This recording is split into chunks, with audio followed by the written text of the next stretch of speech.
வணக்கம், இது அறுசுவையும் ஆரோக்கியமும். இன்றைக்கி நம்ம சேனலில் ரொம்ப டேஸ்டியான பன்னீர் புலாவ் ரொம்ப சுலபமாக எப்படி பண்ணுறது அப்படின்னு பார்த்துடலாம். இதை பண்ணுறதுக்கு வந்துட்டு ஒரு கடாயில் ஒரு 2 ஸ்பூன் அளவுக்கு நெய் சேர்த்துக்கலாம். நெய் அல்லது எண்ணெய் எது வேணாலும் நீங்கள் சேர்த்துக்கலாம். இதில் வந்து நம்ம பன்னீரை வந்து சின்னதாக கட் பண்ணி அப்படியே லேசாக வந்து ஃப்ரை பண்ணி எடுத்துக்கலாம். கண்டிப்பாக வந்து நம்ம ஃப்ரை பண்ணணும் அப்படின்னு அவசியம் இல்லை. அப்படி ஃப்ரை பண்ணும்போது கொஞ்சம் பார்க்கறதுக்கு வந்து நல்லா கலர்ஃபுல்லாக இருக்கும். அதுக்காக வந்துட்டு ஃப்ரை பண்ணுறேன். நீங்கள் வந்துட்டு அப்படியே ப்ளைனாக கூட வந்து சேர்த்துக்கலாம், ஒன்றும் தப்பு இல்லை. இது லேசாக இந்த மாதிரி நல்ல ஒரு ப்ரௌன் கலர் லேசாக வந்தால் போதும். ரொம்ப வந்துட்டு நம்ம வந்து நல்ல ப்ரௌன் ஆக்கிடக்கூடாது. அப்போ வந்து நமக்கு கொஞ்சம் சூவியாக ஆகிடும். மென்று சாப்பிடும்போது நல்ல ஒரு சாஃப்டாக இருக்காது. அதனால் வந்துட்டு லேசாக அந்த ப்ரௌன் கலர் வந்தால் போதுமானது. ஒரு 2-3 மினிட்ஸ்க்கு வந்துட்டு இதை வந்து அந்த ஆயிலையோ அல்லது கீலையோ வந்துட்டு நல்லா ஃப்ரை பண்ணிவிட்டு ஒரு பிளேட்டில் வந்துட்டு மாற்றி எடுத்து வச்சுக்கோங்க. இப்போ அதே பேனில் ஒரு 2 டேபிள் ஸ்பூன் அளவுக்கு திரும்பவும் வந்து எண்ணெய் சேர்த்துக்கலாம். நீங்கள் நெய்யும் கூட தாராளமாக பயன்படுத்திக்கலாம். இப்போ இதில் ஒரு டீஸ்பூன் அளவுக்கு சீரகம் சேர்த்துக்கலாம். இது கூடவே 2 ஏலக்காய், ஒரு சின்ன துண்டு பட்டை, 3 கிராம்பு, 2 பிரிஞ்சி இலை இதை சேர்த்துட்டு ஒரு தடவை வந்து இந்த எண்ணெய் கூட நல்லா கலந்துடலாம். இப்போ இது கூட 2 பெரிய வெங்காயத்தை கொஞ்சம் நீளமாக கட் பண்ணி வச்சுருக்கேன். இதையும் சேர்த்து வதக்கிடலாம். இந்த வெங்காயம் நல்லா வதங்கணும்.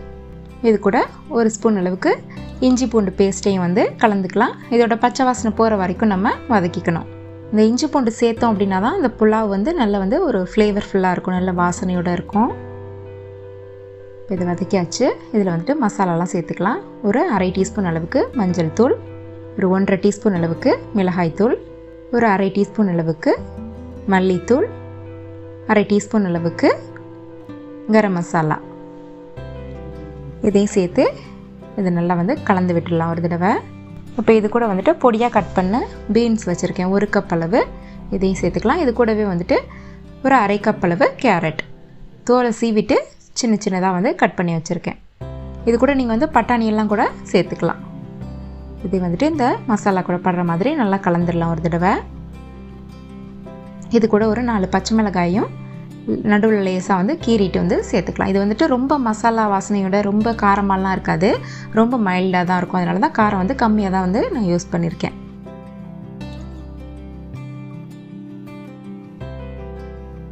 இப்போ இதில் வந்துட்டு நம்ம ஊற வச்சு அரிசி சேர்த்துக்கலாம். நான் வந்து 300 கிராம் அளவுக்கு பாஸ்மதி ரைஸை வந்துட்டு ஒரு 15 நிமிஷம் வந்து ஊற வச்சு எடுத்திருக்கேன். 1 கப் அளவு நீங்கள் வந்து பாஸ்மதி ரைஸ் எடுக்கிறீங்க அப்படின்னா 1.5 கப் அளவு தண்ணி சேர்க்கணும்.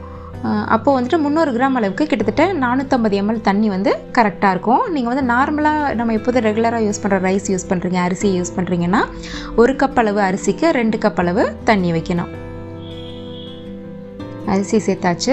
இப்போ இதில் வந்துட்டு தண்ணி வந்து நான் அளந்து வச்சுருக்கேன் ஏற்கனவே, அதை வந்து இதில் வந்து சேர்த்துலாம். ஏற்கனவே நம்ம கொஞ்சம் காய்கறியெல்லாம் வேறு சேர்த்துருக்கோம் அப்படின்றதுனால கிட்டத்தட்ட வந்து 500 ml அளவுக்கு நான் வந்து தண்ணி சேர்த்துக்கிறேன். அப்போ தான் வந்து கரெக்டாக வந்து வெந்து வரும் நமக்கு. இந்த மெத்தடில் நம்ம பண்ணும்போது நமக்கு வந்து அடிப்பிடிக்காது, நல்லா பர்ஃபெக்டாக வந்து குக் ஆகி வந்துடும்.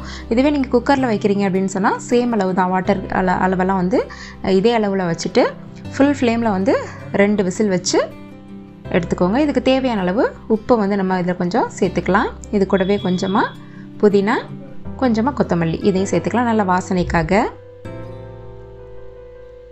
இது ஒரு தடவை நல்லா கலந்துடலாம். நீங்கள் வந்து குக்கரில் வச்சிங்கன்னா ஃபுல் ஃப்ளேமில் 2 விசில் வச்சு அதுக்கப்புறம் ஒரு 2 மினிட்ஸ் வந்து சிம்மில் வச்சுட்டு அப்படியே வந்து ஆஃப் பண்ணிவிடுங்க. அப்புறம் ப்ரெஷர்லாம் ரிலீஸ் ஆனதுக்கப்புறம் ஓப்பன் பண்ணிங்கன்னா நல்லா வந்துட்டு உதிராக வந்து உங்களுக்கு அடிப்பிடிக்காமல் இந்த புலாவ் ஆகட்டும் இல்லை பிரியாணி ஆகட்டும் நல்லா பர்ஃபெக்டாக வந்து ரெடியாகி வரும். இப்போ இது கூட வந்து கொஞ்சமாக வந்து நெய் சேர்த்துக்கலாம் நல்ல வாசனைக்காக. நீங்கள் இந்த டைம்லேயே கூட நம்ம ஃப்ரை பண்ணி வச்சுருக்க பன்னீர்லாம் ஆட் பண்ணுறதுனா கூட ஆட் பண்ணிக்கலாம். இப்போ இதில் ஒரு மூடியை போட்டுட்டு ஒரு 6 நிமிஷத்துக்கு ஃபுல் ஃப்ளேமில் வச்சு இதை வந்து குக் பண்ணிக்கலாம். இப்போ ஒரு கிட்டத்தட்ட வந்து ஒரு 4 நிமிஷம் ஆயிடுச்சு. ஓரளவுக்கு வந்து இந்த ரைஸ்லாம் வந்துட்டு வந்துடுச்சு. இந்த டைமில் பன்னீரை வந்து நான் ஆட் பண்ணிக்கிறேன். சேர்த்துட்டு ஒரு தடவை நல்லா அந்த ரைஸ் கூட நல்லா கலந்து விட்டுடலாம்.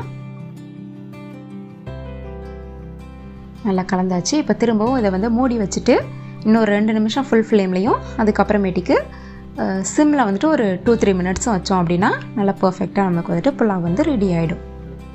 இப்போ கிட்டத்தட்ட வந்து 7 நிமிஷத்துக்கிட்ட ஆகிடுச்சு. தண்ணி எல்லாமே வந்து நல்லா ட்ரை ஆகிடுச்சு. அடியில் மட்டும் கொஞ்சம் வந்து அந்த தண்ணி இது இருக்குது. அது வந்து போக போக இன்னொரு 1 நிமிஷத்துலேயே பார்த்திங்கன்னா அதுவும் நல்லா ட்ரை ஆகி நல்லா பொலன்னு நமக்கு வந்துட்டு இந்த புலாவ் வந்து ரெடி ஆகிடும். பாருங்கள், அடி பிடிக்காமல் பர்ஃபெக்டாக வந்து ரெடி ஆகிருக்கு.